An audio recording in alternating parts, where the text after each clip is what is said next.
ಎದುರಿ ಮಾಡೋದು ವ್ಯವಹಾರ, ಬಂಡ ಧೈರ್ಯದಿಂದ ಮಾಡೋದೇ ವ್ಯವಸಾಯ. ಡ್ರಿಪ್ಪಿಂಗ್ ಸಿಸ್ಟಮ್ ಮಾಡಿದ್ರೆ ನೀರನ್ನ ಸುಮ್ಮನೆ ಪೋಲ್ ಆಗಕ್ಕೆ ಬಿಡೋದಿಲ್ಲ ಗೈಸ್. ಈ ಥರ ತೊಟ್ಟಿಗ್ತಿರುತ್ತೆ ನೋಡಿ. ಆ ಗಿಡಕ್ಕೆ ಎಷ್ಟು ನೀರು ಬೇಕೋ ಅಷ್ಟೇ ನೀರು ಹೋಗ್ತಿರುತ್ತೆ. This is diamond. This is diamond. ರೈತ. Hello ladies and gentleman, welcome back to my another blog.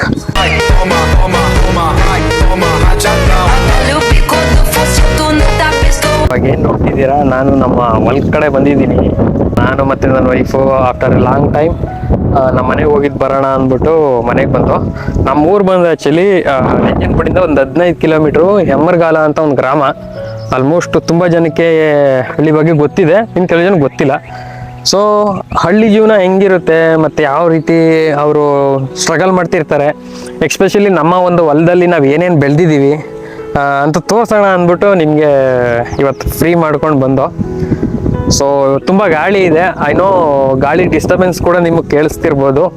ಆದಷ್ಟು ಈ ವಿಡಿಯೋದಲ್ಲಿ ನಿಮಗೆ ಎಲ್ಲನೂ ಕವರ್ ಮಾಡೋಕ್ಕೆ ಟ್ರೈ ಮಾಡ್ತೀನಿ.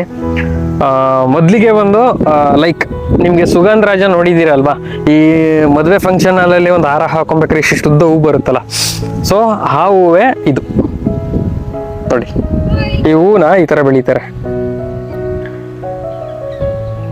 ಸೊ ಅಲ್ಲಿ ಕಾಣಿಸ್ತಿದೆಯಲ್ಲ ಆ ಮಿಷಿನ್ ಮನೆ, ಮತ್ತು ಆ ಜಾಗ, ಮತ್ತು ಆ ಹೊಲ ಇದು, ಮತ್ತು ಇದು, ಮತ್ತು ಆ ಕಡೆ ಇದೆಲ್ಲ ನಮ್ಮದೇನೆ ಜಾಗ. ಇದನ್ನ ಮೇಂಟೈನ್ ಮಾಡ್ತಿರೋದು ನನ್ನ ತಮ್ಮ ಅಲ್ಲಿ ಸಬ್ಸಿಗೆ ಸೊಪ್ಪು ಕೀಳ್ತಿದ್ದಾನೆ. ಮೈಸೂರಿಗೆ ಹೋಗ್ಬೇಕು ಮತ್ತೆ ಈವ್ನಿಂಗು, ಹಾಗಾಗಿ ಮೈಸೂರಿಗೆ ಹೋಗ್ತಿದ್ದೀರಲ್ಲ ಬರೀ ಕೈಲೇ ಹೋಗ್ಬಿಡಿ ಅಂದ್ಬಿಟ್ಟು ಸೊಪ್ಪನ್ನ ಕಿತ್ಕೊಡ್ತಿದ್ದಾನೆ. ಸೊ ಹಳ್ಳಿ ಕಲ್ಚರ್ ಬಂದ್ಬಿಡುತ್ತೆ ಗೈಸ್. ಯಾರಾದರೂ ಮನೆಗೆ ಬಂದರೆ ಅವ್ರನ್ನ ಬರೀ ಕೈಲಿ ಕಳ್ಸೋದಿಲ್ಲ. ಸೊ ಆ ಕಡೆ ಎಲ್ಲ ಹೂಕೋಸೆಲ್ಲನೂ ಹಾಕಿದ್ದೀವಿ, ಬನ್ನಿ ಅದನ್ನು ತೋರಿಸ್ತೀವಿ. ಸೊ ಬನ್ನಿ ಬ್ಯಾಗ್ ಕೊಡೋಣ. ಸೊಪ್ಪು ಕೀಳ್ತಿದ್ದಾರೆ, ನಾನು ಬ್ಯಾಗ್ ತಗೊಬಂದಿದ್ದೆ ಆ್ಯಕ್ಚುಲಿ, ಬ್ಯಾಗ್ನ ಕೊಡೋಣ.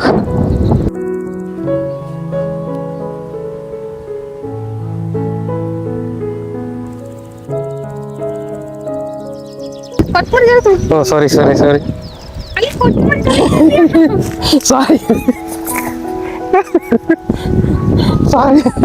ನನಗೆ ಗೊತ್ತಿಲ್ಲ, ಎಲ್ಲ ನೆಲದಲ್ಲೇ ಹಾಕ್ಬಿಟ್ಟಿದ್ದಾರಲ್ಲ ಅದಕ್ಕೆ ತೊಳ್ಕೊಂತಿರ್ತಾ ಇದ್ದೀನಿ, ನನಗೂ ಗೊತ್ತಿಲ್ಲ. ಸೊ ಸ್ಲಿಪ್ಪರ್ ಹಾಕೊಂಡು ಬರೋದಿಲ್ಲ. ಎಕ್ಸ್ಪೆಷಲಿ ನಾನೇನಕ್ಕೆ ಹಾಕೊಂಡು ಬಂದಿದ್ದೀನಿ ಅಂದರೆ ನಮ್ಮ ನಡೆದಾಡೋಕೆ ಸ್ವಲ್ಪ ಕಷ್ಟ, ಕಲ್ಲು ಚುಚ್ಚಿರುತ್ತಲ್ಲ, ಅಭ್ಯಾಸ ಇಲ್ಲ.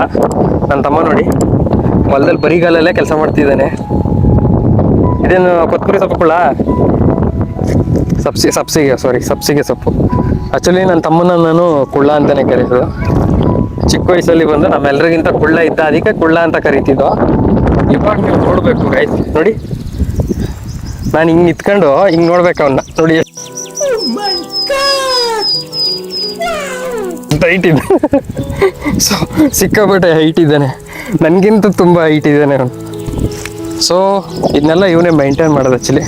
ಈಗ ಪ್ರೆಸ್ ಮಾಡಾಕ ಹಂಗೆ ಈ ರೀತಿ ಎಲ್ಲ ಪ್ರೆಸ್ ಮಾಡ್ಬೇಕು ಮರಿ, ಅವೆಲ್ಲ ನೋಡೇ ಇರಲಿಲ್ಲ. ನಂಗೆ ಬಟನ್ ಹಾಕಿದ್ದು ಯಾವ್ದನ್ನ, ಇನ್ನೇನೋ 1.5 ಮಂತ್ ಆಯ್ತು. 1.5 ಮಂತ್ಗೆ ಬರುತ್ತೆ ಇದು. ಒಂದು 20 ದಿನಕ್ಕೆಲ್ಲ ಬಂದ್ಬಿಡುತ್ತೆ. ಈಗ ಮಾರ್ಕೆಟ್ಗೆ ಎಷ್ಟು ಸಲ ತಗೊಂಡೋಗಿ ಹಾಕಿದ್ದೀರಾ? ಈ ಮಾರ್ಕೆಟ್ಗೆ 2 ಸಲ ಆಗೈತೆ, ಆದರೆ ರೈಟ್ ಇಲ್ಲ, ಏನು ಮಾಡೋದು. 2 ರೂಪಾಯಿ. 2 ರೂಪಾಯಿ ಒಂದು ಕಂತೆಗ? ಒಂದು ಕಂತೆಗೆ 2 ರೂಪಾಯಿ. ಕಂತೆ ಎಷ್ಟು ಬರುತ್ತೆ, ಎಷ್ಟು ತಪ್ಪ ಬರುತ್ತೆ? ಈಗ ಕಂತೆ ತೋರಿಸ್ತೀನಿ ಗೈಸ್.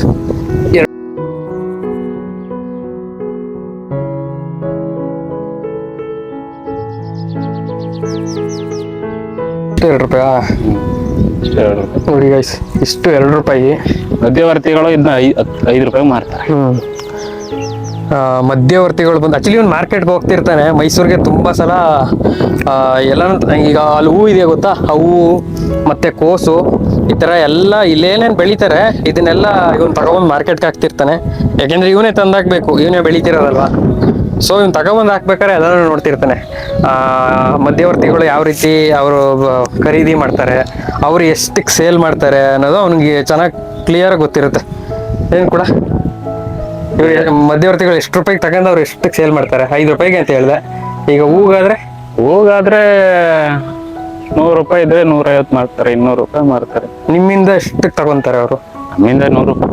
ನಿಮ್ಮಿಂದ 100 ರೂಪಾಯಿಗೆ ತಕೊಂಡು ಅವರು 150 ರೂಪಾಯಿ 200 ರೂಪಾಯಿ ಮಾರ್ಕೋತಾರೆ. 200 ರೂಪಾಯಿ ಕೆಜಿ 100. ಆದ್ರೆ ಅದನ್ನ 300 ರೂಪಾಯಿ ಮಾರ್ತಾರೆ ಕೆಜಿ. ಸೊ ಗೈಸ್, ರೈತರಿಂದನೇ ಖರೀದಿ ಮಾಡಿದ್ರೆ ತುಂಬಾ ಕಮ್ಮಿ, ಲೀಸ್ಟ್ ಪ್ರೈಸ್. ನಾವು ಊರಿಗೆ ಬಂದಾಗೆಲ್ಲ ಹೂವು ಮತ್ತೆ ಕೆಲವೊಂದು ಐಟಮ್ನ ತಗೊಂಡೋಗ್ತೀವಿ, ನಮ್ಗೆ ಅಷ್ಟೊಂದೇನು ಗೊತ್ತಾಗೋದಿಲ್ಲ. ಬಟ್ ಕೆಲವೊಂದು ಟೈಮ್ ಈ ಪೂಜೆಗೆ ಹೂವನ್ನ ತಗೊಬೇಕಾದ್ರೆ ಮಾರ್ಕೆಟ್ಗೆ ಹೂ ಕೇಳಿದ್ರೆ ಬರೀ ಏನು 100 ಗ್ರಾಮ್ಗೆ 60 or 70 ರೂಪೀಸ್ ಏನೋ ತಗೊಂತಾರೆ. ನಾನು ಯೋಚನೆ ಮಾಡ್ತಿರ್ತೀನಿ. ಕನ್ನಡದಲ್ಲಿ ಹೇಳು. ಓಕೆ,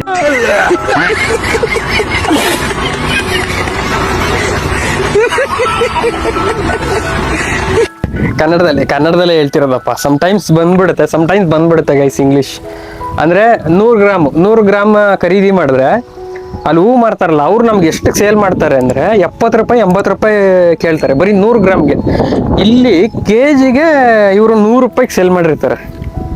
ಕೆಜಿನ 100 ರೂಪಾಯಿಗೆ ರೈತರಿಂದ ಖರೀದಿ ಮಾಡಿ ಅದು ಮಧ್ಯವರ್ತಿಗಳ ಹತ್ರ ಹೋಗಿ ಅದು ಅಲ್ಲಿಂದ ಗ್ರಾಹಕರ ಕೈಗೆ ಬರೋ ಅಷ್ಟರಲ್ಲಿ 100 ರೂಪಾಯಿಂದ 300 ರೂಪಾಯಿ 400 ರೂಪಾಯಿ ಆಗೋಗಿರುತ್ತೆ. ಮಾರ್ಕೆಟ್ಗೆ ತಗೊಂಡೋಗಿ ಹಾಕ್ತೀರಾ, ಅದ್ರ ಬದಲು ಕಸ್ಟಮರ್ಗೆ ನೀನೇ ಕಂತೆ ಕಟ್ಬಿಟ್ಟು ಮಾರ್ಬೋದಲ್ಲ. ಇದು ಮಾಡಿರ್ತಾರೆ ಅಷ್ಟೇ. ನೀವಂದ್ರೆ ಅಲ್ಲಿ ಒಂದು ಮಾರ್ಕೆಟ್ ಇರುತ್ತೆ, ಮಾರ್ಕೆಟ್ಗೆ ತಗೊಂಡೋಗಿ ಹಾಕ್ಬಿಡ್ತೀರಾ ಅಷ್ಟೇ. ಈಗ ಅದನ್ನ ಹುಡಿಕೊಂಡ್ರು ಅಷ್ಟೇ. ಅದು ಥರ್ಡ್ ಪಾರ್ಟಿ ಹುಡುಕಿದ್ರು ಅವ್ರಷ್ಟಿಗೆ ತಗೊಳ್ಳೋದು. 2 ರೂಪಾಯಿ ಅಂದ್ರೆ 3 ರೂಪಾಯಿ ತಗೋತಾರೆ, ಅವ್ರು ಅದಕ್ಕಿಂತ ಡಬಲ್ ಮಾರ್ಕೋತಾರೆ. ಓಕೆ, ಯಾರಾದ್ರೂ ತಕೊಂಡ್ರು ಸ್ವಲ್ಪ 1 ರೂಪಾಯಿ 2 ರೂಪಾಯಿ ವೇರಿಯೇಷನ್ ಅಲ್ಲೇ ತಗೊಳ್ಳೋದವ್ರು. ಎದುರ್ಕೊಂಡು ಮಾಡೋದು ವ್ಯವಸಾಯ ಅಲ್ಲ. ಡೈಲಾಗ್ ಹೊರತೆ ಹೋಯ್ತು. ಎದುರ್ಕೊಂಡು ಮಾಡೋದು ವ್ಯವಸಾಯ ಅಲ್ಲ, ಎದುರಿ ಮಾಡೋದು ವ್ಯವಸಾಯ. ಎದುರಿ ಮಾಡೋದು ವ್ಯವಹಾರ, ಬಂಡ ಧೈರ್ಯದಿಂದ ಮಾಡೋದೇ ವ್ಯವಸಾಯ. ನೈಸ್ ಮ್ಯಾನ್, ಚೆನ್ನಾಗೈತೆ. ಬಂಡ ಧೈರ್ಯದಿಂದ ಮಾಡೋದು ವ್ಯವಸಾಯ. ಸೊ ಈ ಮಾತು ಏನಕ್ಕೆ ಅಂದ್ರೆ ಆಲ್ಮೋಸ್ಟ್ ಈ ವ್ಯವಸಾಯ ಮಾಡೋದಕ್ಕೆ ತುಂಬಾ ಸೋಲ ಎಲ್ಲ ಮಾಡಿರ್ತಾರೆ.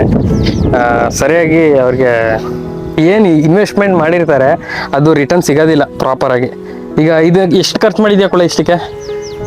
ಇದಕ್ಕೆ ಒಂದು 7,000 ಆಗೈತೆ. 7,000? ಆ ಟಿಲ್ಲರ್, ಟ್ರ್ಯಾಕ್ಟರ್ ಹೊಡೋದು, ಡ್ರಿಪ್ ಎಳೆದು, ನೀರು ಬಿಟ್ಟು ಎಲ್ಲ ಸೇರಿ. ನೀರೆಲ್ಲ ಫ್ರೀ, ಕರೆಂಟ್ ಗೌರ್ಮೆಂಟ್ ಇದೊಂದು ಫೆಸಿಲಿಟಿ ಕೊಟ್ಟಿದ್ದಾರೆ. ಕೆಜಿಗೆ ಇದು ಸೊಪ್ಪು ಬಿತ್ತ 130 ರೂಪಾಯಿ. ಸಬ್ಸಿಗೆ ಬೀಜ 1 ಕೆಜಿಗೆ ಎಷ್ಟು ಕವರ್ ಮಾಡ್ಬೋದು? ಎಷ್ಟು ಹೊಲ ಕವರ್ ಮಾಡ್ತೀರಾ? ಒಂದು ಅರ್ಧ ಎಕರೆನಾ? ಇಲ್ಲ, ಇದಕ್ಕೆ 8 ಕೆಜಿ ಬೇಕು. ಅರ್ಧ ಎಕರೆಗೇನೆ? ಕೆಜಿಗೆ ಎಷ್ಟು? 130 ರೂಪಾಯಿ. 130 ರೂಪಾಯಿ ಹಂಗೆ 1 ಕೆಜಿ. ಆ ತರ 8 ಕೆಜಿ ಬೇಕು. ಇದು ಅರ್ಧ ಎಕರೆ ಐತೆ ಇಲ್ಲಿಗೆ. ಅರ್ಧ ಎಕರೆಗೆ 8 ಕೆಜಿ ಹಾಕಿ 130 ರೂಪಾಯಿ ಇಂಟು 8 ಅಂತ ಹಾಕಿದ್ರು ಅದ್ರ ಜೊತೆಗೆ ಇದನ್ನ ಫಸ್ಟು ಟ್ರಿಲ್ಲರ್ ಅಲ್ಲಿ ಫುಲ್ ಕಲ್ಟಿವೇಟ್ ಮಾಡಬೇಕು. ಯಾಕಂದ್ರೆ ಕಳೆ ಎಲ್ಲ ಇರುತ್ತಲ್ಲ, ಅದನ್ನೆಲ್ಲ ಮಾಡಿ ಲಾಟ್ ಆಫ್ ಇನ್ವೆಸ್ಟ್ಮೆಂಟ್ ಹಾಕಿ ಇವಾಗ ಬರೀ 2 ರೂಪಾಯಿ 3 ರೂಪಾಯಿ ಅಂದ್ರೆ ಸೀರಿಯಸ್ಲಿ ತುಂಬಾ ಕಷ್ಟ. ಜೀವನ ಅನ್ನೋದು ಕಷ್ಟ ಗೈಸ್. ನಮ್ಗೆ ಸಿಟಿ ಲೈಫಲ್ಲಿ ಏನ್ ಗೊತ್ತಾ, ಒಂದು IT-BT ಕಂಪ್ನಿಗೆ ಹೋಗ್ತೀವಿ, ಸಂಪಾದನೆ ಮಾಡ್ಕೊಂತೀವಿ, ದುಡ್ಡು ಬಂದಿರುತ್ತೆ, ತಗೊಬಂದು ಮಾರ್ಕೆಟಲ್ಲಿ ಕೊಟ್ಬಿಟ್ಟು ಬೇಕಾದನ್ನ ಪರ್ಚೇಸ್ ಮಾಡ್ಬಿಟ್ಟಿರ್ತೀವಿ. ಆ ಮಾರ್ಕೆಟ್ಗೆ ಬರಬೇಕು ಅಂದ್ರೆ ಈ ತರ ರೈತರು ಕಷ್ಟ ಬಂದು ಸಿಕ್ಕಾಬಟ್ಟೆ ಇರುತ್ತೆ. ಯಾಕಂದ್ರೆ ನಾನು ನೋಡ್ತಾ ಇರ್ತೀನಿ, ನಮ್ಮ ಮನೇಲಿ ಎಲ್ಲ ಇರೋರೆಲ್ಲ ರೈತರೇ. ಸೊ ನಾನು ನೋಡ್ತಾ ಇರ್ಬೇಕಾದ್ರೆ ನನಗೆ ಇದ್ರ ಬಗ್ಗೆ ಐಡಿಯಾಸ್ ಇಲ್ಲ, ಮತ್ತೆ ನಾನು ಇದುವರೆಗೂ ಇದನ್ನ ಯಾವ್ದು ಮಾಡಿಲ್ಲ. ಬಟ್ ಅವ್ರ ಸ್ಟ್ರಗಲ್ ನಂಗೆ ಗೊತ್ತಾಗ್ತಿರುತ್ತೆ. ಅವ್ರು ಹೇಳ್ಕೊತಿರ್ತಾರೆ, 10,000 ಇನ್ವೆಸ್ಟ್ಮೆಂಟ್ ಮಾಡಿದೆ, 10 ಬಂದೆ, ಬೀಜ ಹಾಕಿ ಏನೇನೋ ಮಾಡ್ದೋ, ಈ ಸಲ ರೈಟೇ ಇಲ್ಲ, ಹಿಂಗೆ ಅನ್ಕೊಂಡು. ಹೋದ್ ಸಲ ನನ್ನ ತಮ್ಮ ಕೋಸ್ ಹಾಕಿದ, ಕೋಸಲ್ವಾ? ಕೋಸ್ ಎಷ್ಟಕ್ಕೆ ತಗೊಬಂದು ಹಾಕಿದೆ? ಎಷ್ಟು ಉಳಿತು? ಟೋಟಲ್ ಖರ್ಚು ಮಾಡಿದ್ 40,000. 40,000 ಖರ್ಚು ಮಾಡಿದ. ರಿಟರ್ನ್ ಏನು ಸಿಕ್ಕಿಲ್ಲ, ಅಲ್ಲಿಗೆ ಆಯ್ತು ಲಾಸ್. ಬರೀ 8 ರೂಪಾಯಿ ಕೆಜಿ. ಸೊ ಇವ್ ನಾನು ಅಷ್ಟೊಂದು ಇನ್ವೆಸ್ಟ್ಮೆಂಟ್ ಮಾಡಿ 30-35,000 1 ರೂಪಾಯಿನೂ ಸಿಗ್ಲಿಲ್ಲ ಅಂದ್ರೆ ನಾನು ವೈಫ್ ನೋಡಿ ಫುಲ್ ಕವರ್ ಮಾಡ್ಕೊಬಿಟ್ಟಿದ್ದೆ. ಬಿಸ್ಲಂಗೆ ಐತೆ, ನಿಮ್ಗೆ ಗೊತ್ತಾಗ್ತಿಲ್ಲ ಅಷ್ಟೇ. ಅವಳಿಗೆ ಬೇರೆ ನಿತ್ಕೊಳಕ್ ಆಯ್ತಿಲ್ಲ. ನಾನು ವಿಡಿಯೋ ಮಾಡೋಣ ಅಂದ್ಬಿಟ್ಟು ಸುಮ್ಮನೆ ನಿತ್ಕೊಂಡು ವಿಡಿಯೋ ಮಾಡ್ತಾ ಇದ್ದೀನಿ. ಮನೆಗೆ ಹೋಗೋಣ ಬನ್ನಿ. ಸಿಕ್ಕಾಬಟ್ಟೆ ಗಾಳಿ, ವಾಯ್ಸು ಕೂಡ ಸರಿಯಾಗಿ ಕೇಳಿಸ್ತಿಲ್ಲ. ಮತ್ತೆ ಬಿಸಿಲು ಸಿಕ್ಕಾಬಟ್ಟೆ ಇದೆ. ಈ ಬಿಸಿಲಲ್ಲೂ ಕೂಡ ರೈತರು ಈ ಥರ ಕಷ್ಟಪಡ್ತಾರೆ. ಕಷ್ಟಪಟ್ರೆ ಮಾತ್ರ ಶ್ರೀಮಂತರು ಊಟ ಮಾಡೋಕ್ಕಾಗೋದು. ಶ್ರೀಮಂತರು ರೈತರು ಕಷ್ಟಪಟ್ರೆ ಶ್ರೀಮಂತರು ಊಟ ಮಾಡೋಕ್ಕಾಗೋದು ಅಂತ ಹೇಳ್ತಿದ್ದಾನೆ. ಕೊತ್ತಂಬರಿ ಸೊಪ್ಪೇನೋ ಹಾಕಿದೆಯಲ್ಲ ಇದ್ರೊಳಗಡೆ, ಸಾಕಷ್ಟು ಕೊತ್ತಂಬರಿ ಸೊಪ್ಪು ಬೇಕಾ? ಇನ್ನೂ ಬೇಕಾ? ಸಾಕಾ? ಇಷ್ಟನ್ನೆಲ್ಲ ತುಂಬ್ತೇನು ಗೈಸ್? ಇದೆಲ್ಲ ನಮಗೆ ಮೈಸೂರಿಗೆ ತಗೊಂಡೋಗೋದಿಕ್ಕೆ. ಬೇಬಿ ನಾವು ಹೋದ್ಮೇಲೆ ಏನು ಮಾಡೋಣ ಗೊತ್ತಾ, ಕಂತೆ ಕಟ್ಬಿಟ್ಟು ಮಾರ್ಬಿಡವ. 10 ರೂಪಾಯಿಗೆ ಮಾರ್ಕೊಂಡ್ರು ಬಂದಿರೋ ಪೆಟ್ರೋಲ್ ಕಾಸು ಆಗ್ಬಿಡುತ್ತೆ.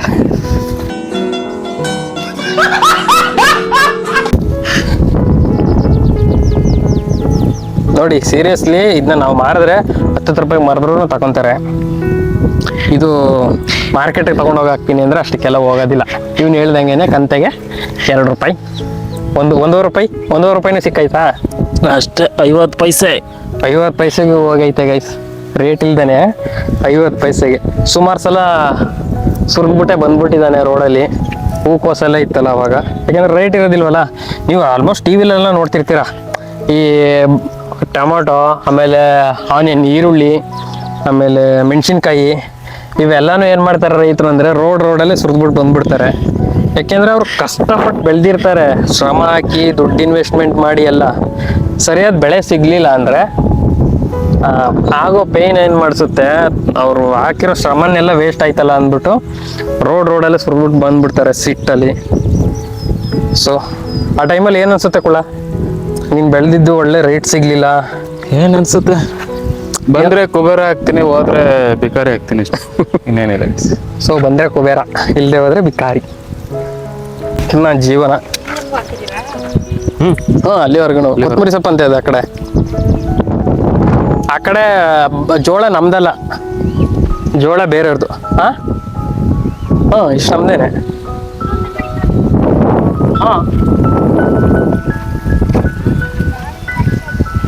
ಬಾಳೆ ಹಾಕಿದಾಗ ಇಲ್ಲಿ ಗಂಟ ಹಾಕಿದ್ರಲ್ಲಮ್ಮ, ನಾವು ಇಲ್ಲಿಗೆ ಬರ್ತಿದ್ದೋ, ಈ ಕಡೆ ಬಂದಿಲ್ವಲ್ಲ. ಸೊ ಇದು ಸುಗಂಧರಾಜ. ಇದೇನು ರೇಟ್ ಐತೆ ಇವಾಗ ಸುಗಂಧರಾಜ? ಕೆಜಿ 30 ರೂಪಾಯಿ. ಕೆಜಿ 30 ರೂಪಾಯಿ. 1 ಕೆಜಿ ಎಷ್ಟು ಬರ್ಬೋದು? ತೂಕ ಬರುತ್ತಾ ಇದು? ಬರುತ್ತೆ. ಇದು ಸುಗಂಧರಾಜ. ಇದು ಅಂಟು ಅಂದರೆ ಸಾಮಂತಿಗೆ ಹೂವ. ಸಾಮಂತಿಗೆ ಹೂವು ಇಲ್ಲೊಂದು ಸ್ವಲ್ಪ ಹೋಗ್ಬಿಟ್ಟೈತೆ, ಆ ಕಡೆ ಎಲ್ಲ ಚೆನ್ನಾಗಿ ಬಂದೈತೆ. ತೆಂಗಿನ ಸಸಿ ಯಾವಾಗ ಹಾಕಿದ್ದು? 1 ವರ್ಷ ಆಯ್ತು. 1 ವರ್ಷ. ಯಾವಾಗ ಅದರದ್ದು ಇದು ಬರೋದು? ಇನ್ನು 7 ವರ್ಷ ಬೇಕು. ಅಂದರೆ ಒಂದು ಹೊಲ 10 ವರ್ಷನಾ ಟೋಟಲು? ಸೊ ಇದು ಬಂದು ಫಾರಮ್ ತೆಂಗಿನ ಸಸಿ ಗೈಸ್, ನಾಟಿ ತೆಂಗಿನ ಸಸಿ ಅಲ್ಲ. ನಾಟಿ ತೆಂಗಿನ ಸಸಿಗೆ ಬಂದು, ನಾಟಿ ತೆಂಗಿನ ಸಸಿ ಅರೌಂಡ್ ಒಂದು 25 ಇಯರ್ಸು ಅಥವಾ 30 ಇಯರ್ಸ್ ಆಗುತ್ತೆ ಫಲ ಬರೋದು. ಸೊ ಫಾರಮು ಅಂದರೆ ಏನಿಲ್ಲ, ಅದು ಕೂಡ ಒಳ್ಳೆ ಬೆಳೆನೇ. ಸೊ ನಮ್ಮ ತೆಂಗಿನ ಸಸಿ ಬಂದು ನಾನು ಸೈಡಲ್ಲಿ ಹಾಕಿದ್ದಾರೆ ಅನ್ಕೊಬಿಟ್ಟೆ. ಅಂದರೆ ಇದೇನಿದೆ ಈ ಬದ ಸೈಡ್ ಹಾಕಿದ್ದಾರೆ ಅನ್ಕೊಂಡೆ. ನಾವು ಇದನ್ನ ಇದು ಫುಟ್ಪಾತ್ ಇಲ್ಲಿ ನಡೆದಾಡಕ್ಕೆ ಮಾಡ್ಕೊಂಡಿದೀವಲ್ಲ, ಇದನ್ನ ನಾವು ಬದಿ ಅಂತ ಅಂತೀವಿ, ನಡೆದಾಡಕ್ಕೆ ಜಾಗ ಲೈಕ್ ಫುಟ್ಪಾತ್. ನಾನು ಈ ಸೈಡಲ್ಲಿ ಹಾಕ್ತಾರೆ ಅಂತ ಅನ್ಕೊಂಡಿದ್ದೆ. ನೋಡಿ ಎಷ್ಟು ಚೆನ್ನಾಗಿ ಹಾಕಿದ್ದಾರೆ, ಬದಿಯೆಲ್ಲ ಹಾಕಿದ್ದಾರೆ. ಡ್ರಿಪ್ಪಿಂಗ್ ಸಿಸ್ಟಮ್ ಎಲ್ಲ ಮಾಡಿದ್ದಾರೆ. ಎಷ್ಟು ನೀರು ಬೇಕು ಅಷ್ಟು ಆಟೋಮೆಟಿಕ್ ತೊಟ್ಟಿಗ್ತಿರ್ತದೆ, ಅಂದರೆ ಹೋಲ್ ಮಾಡಿರ್ತಾರೆ ಪೈಪ್ ಡ್ರಿಪ್ಪಿಂಗ್. ಇದೆಲ್ಲ ಬಂದು ಹೂಕೋಸ, ಐ ಥಿಂಕ್ ಇದೆಲ್ಲ ಹೂಕೋಸ ಕುಳ್ಳ. ಇದು ಯಾವಾಗ ಹಾಕಿದ್ದು? ಇನ್ನು ಒಂದು 5 days ಆಯ್ತು. 5 ದಿನ. 5 days ಆಯ್ತಾ? 5 ದಿನ ಆಯ್ತು. ಸೊ ಇದು ಹಾಕಿ 5 days ಆಗಿದೆ. 5 daysಗೆ ಇದು ಬಂದಿದೆ. ಇದಕ್ಕೆ 80 ಪೈಸಾ. ಇದಕ್ಕೆ 80 ಪೈಸಾ ಒಂದು ಗಿಡಕ್ಕ? ಗಿಡಕ್ಕೆ 80 ಪೈಸಾ. ಗಿಡ ತಗೊಬರೋದಾ ಇಲ್ಲ ಬೀಜ ತಗೊಬಂದು ಹಾಕೋದು? ಟೋಟಲ್ ಇದಕ್ಕೆ ಸೇರಿ 8,000 ಆಗೈತೆ ಖರ್ಚು. ಎಷ್ಟಕ್ಕೆ? ಅಲ್ಲಿಂದ ಇಲ್ಲಿ ಗಂಟ? ಅಲ್ಲಿಂದ ಇಲ್ಲಿವರೆಗೆ 8,000 ರೂಪೀಸ್ ಆಗಿದೆ. ಅಂದರೆ ಸಸಿ ತಗೊಬಂದು ಹಾಕೋದಂತೆ. ಸೊ ಈ ಡ್ರಿಪ್ಪಿಂಗ್ ಸಿಸ್ಟಮ್ ಮಾಡಿ ಕಲ್ಟಿವೇಟ್ ಮಾಡಿಸಿದ್ನೆಲ್ಲ ಎಲ್ಲನೂ ಮಾಡೋ ಅಷ್ಟರಲ್ಲಿ ಒಂದು 12,000 to 13,000 ಆಗಿರುತ್ತೆ ಐ ಥಿಂಕ್. ಇದು ಯಾವಾಗ ಹಾಕಿದ್ದು? 1.5 ತಿಂಗಳಾಯ್ತು. ಇದಾ? 25,000 ಆಯ್ತು ಇದಕ್ಕೆ. 25,000ನಾ? ನಾವು ಎಕ್ಸ್ಪ್ಲೈನ್ ಮಾಡ್ಬೋದಪ್ಪ. ನಮಗೆ ಇದು ಹೂಕೋಸು ಅನ್ನೋದು ಗೊತ್ತು. ಹೂಕೋಸು ಗಿಡ ತಂದು ಹಾಕ್ತಾರೋ, ಬೀಜ ಹಾಕ್ತಾರೋ ರೈತರು, ಇದು ಎಷ್ಟು ದಿನಕ್ಕೆ ಬರುತ್ತೆ ಫಲ ಅನ್ನೋದೆಲ್ಲ ನಮ್ಮ ಬ್ಲಾಗರ್ಗೆಲ್ಲ ಒಂದು ಚಾಲೆಂಜ್ ಕೊಡ್ತೀನಿ.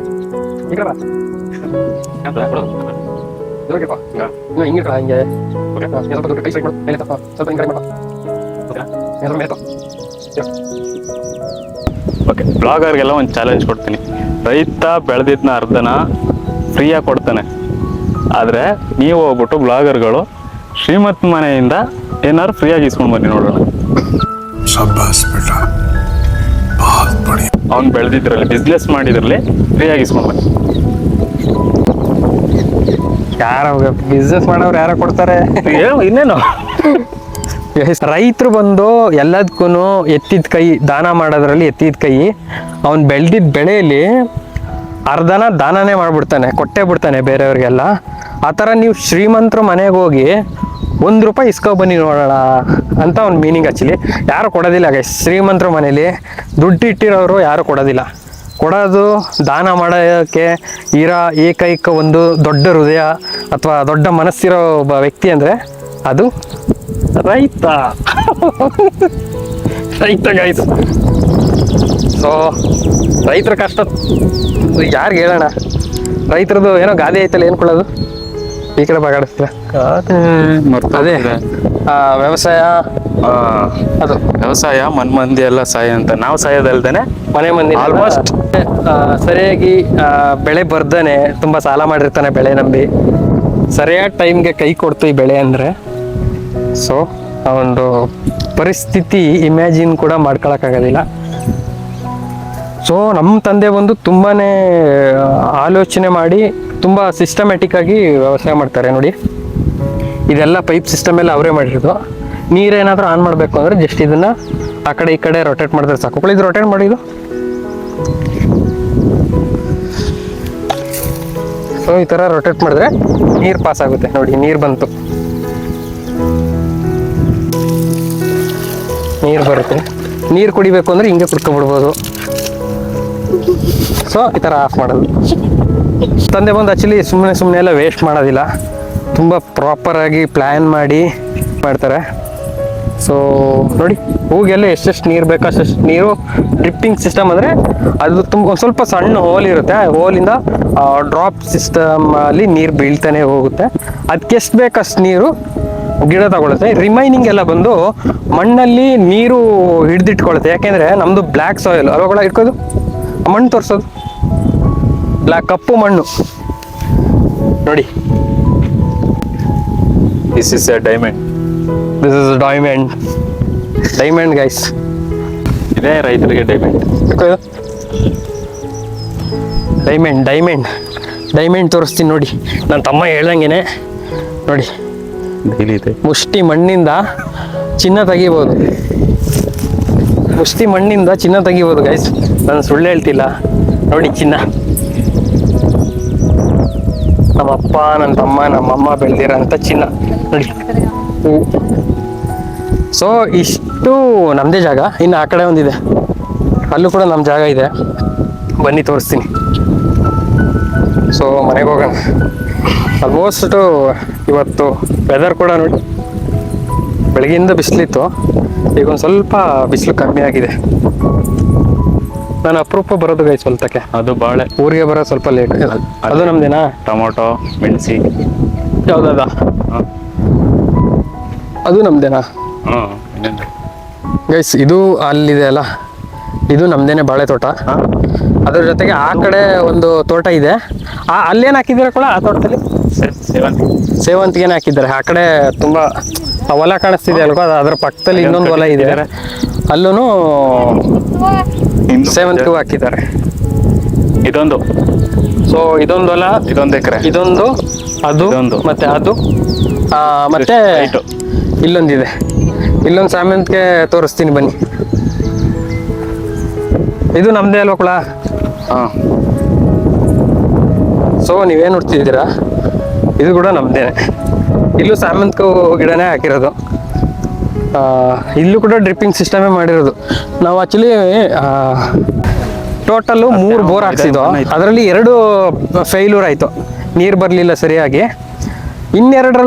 ಇನ್ನೊಂದರಲ್ಲಿ ಬಂದು ನೀರು ಬಂತು. ಅದರಿಂದನೇ ಈ ಥರ ಡ್ರಿಪ್ಪಿಂಗ್ ಸಿಸ್ಟಮ್ ಮಾಡಿರೋದು. ನೋಡಿ, ಡ್ರಿಪ್ಪಿಂಗ್ ಸಿಸ್ಟಮ್ ಮಾಡಿದ್ರೆ ನೀರನ್ನ ಸುಮ್ಮನೆ ಪೋಲ್ ಆಗಕ್ಕೆ ಬಿಡೋದಿಲ್ಲ ಗೈಸ್.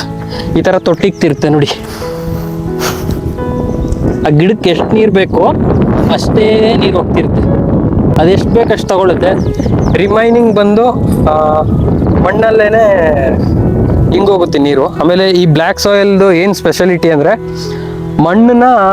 ನೀರನ್ನ ಹಿಡ್ದಿಟ್ಕೊಳ್ಳುತ್ತೆ ಬ್ಲ್ಯಾಕ್ ಸಾಯಿಲ್ ಇದು. ಸೊ ಇದು ತುಂಬಾನೇ ಹೆಲ್ಪ್ಫುಲ್ಲು ಗಿಡಗಳಿಗೆಲ್ಲ.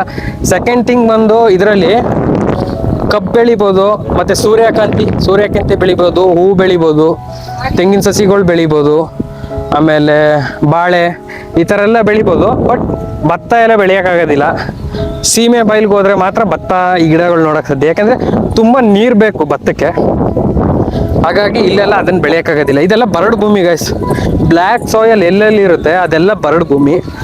ಬರಡು ಭೂಮಿಲಿ ಏನು ಬೆಳಿಬೇಕು ಅದನ್ನು ತಿಳಿದವ್ರ ಹತ್ರ ಕರೆಕ್ಟಾಗಿ ತಿಳ್ಕೊಂಡು ಏನೇನು ಬೆಳಿಬೋದು ಅಂತ ಅವ್ರ ಹತ್ರ ಗೈಡ್ಲೈನ್ಸ್ ತಗೊಂಡು ಬೆಳೆದ್ರೆ ಖಂಡಿತವಾಗಿಯೂ ನಿಮಗೆ ಫಲ ಸಿಗುತ್ತೆ. ಯಾಕೆಂದರೆ ಇಲ್ಲಿ ಸೂರ್ಯಕಾಂತಿ ಬೆಳೆದಿದ್ರು ಹೋದ್ಸಲ, ನಮ್ಮ ಡ್ಯಾಡಿ ಹೇಳ್ತಿದ್ರು ಅದರಲ್ಲಿ ಪರವಾಗಿಲ್ಲ, ಏನು ಇನ್ವೆಸ್ಟ್ಮೆಂಟ್ ಮಾಡೋಂಗಿಲ್ಲ. ಸೂರ್ಯಕಾಂತಿ ಬೀಜ ತಂದು ಹೊಲಕ್ಕೆಲ್ಲ ಉದುರಿಸ್ಬಿಟ್ಟು ಹೋಗಿದ್ರು, ಏನು ಮೇಂಟೆನೆನ್ಸ್ ಮಾಡೋದಿಲ್ಲ, ಏನಿಲ್ಲ. ಬೆಳೆ ಚೆನ್ನಾಗಿ ಬಂದಿತ್ತು, ಪ್ರಾಫಿಟ್ ಕೂಡ ಸಿಕ್ತು ಅಂತೇಳಿ. ಕೆಲವೊಂದು ಟೈಮಲ್ಲಿ ಏನೇನು ಬೆಳಿಬೇಕು ಅದನ್ನು ಬೆಳಿಬೇಕು. ನಿಮ್ಗೆ ಏನಾದರೂ ಬೆಳೆಯೋದ್ರಲ್ಲಿ ಅಥವಾ ಏನಾದರೂ ವ್ಯವಸಾಯದ ಬಗ್ಗೆ ಇನ್ಫಾರ್ಮೇಷನ್ ಬೇಕು ಅಂದರೆ ಟ್ಯಾಗ್ ಮಾಡಿ, ನಾನು ನನ್ನ ತಮ್ಮನ ಕೈಲಿ ಮತ್ತೊಂದು ವಿಡಿಯೋ ಮಾಡಿಸ್ತೀನಿ. ಯಾವ ಕೃಷಿಗೆ ಸಂಬಂಧಪಟ್ಟ ಒಂದು ವ್ಯವಸಾಯ ಮಾಡಿದ್ರೆ ನಿಮಗೆ ಅಧಿಕ ಪ್ರಾಫಿಟ್ ಸಿಗುತ್ತೆ, ಯಾವುದು ಲೋ ಇನ್ವೆಸ್ಟ್ಮೆಂಟ್ನಲ್ಲಿ ನಿಮಗೆ ಹೈ ಪ್ರಾಫಿಟ್ ಸಿಗುತ್ತೆ, ಆ ಥರ ಇನ್ವೆಸ್ಟ್ಮೆಂಟ್. ಸೊ ಬಿಸ್ನೆಸ್ ಆಗಿ ಥಿಂಕ್ ಮಾಡಿ ವ್ಯವಸಾಯನೂ ಕೂಡ. ಸೊ ನೋಡಿ, ಇದೆಲ್ಲ ನಮ್ಮದೇ ಜಾಗ. ಆಲ್ಮೋಸ್ಟ್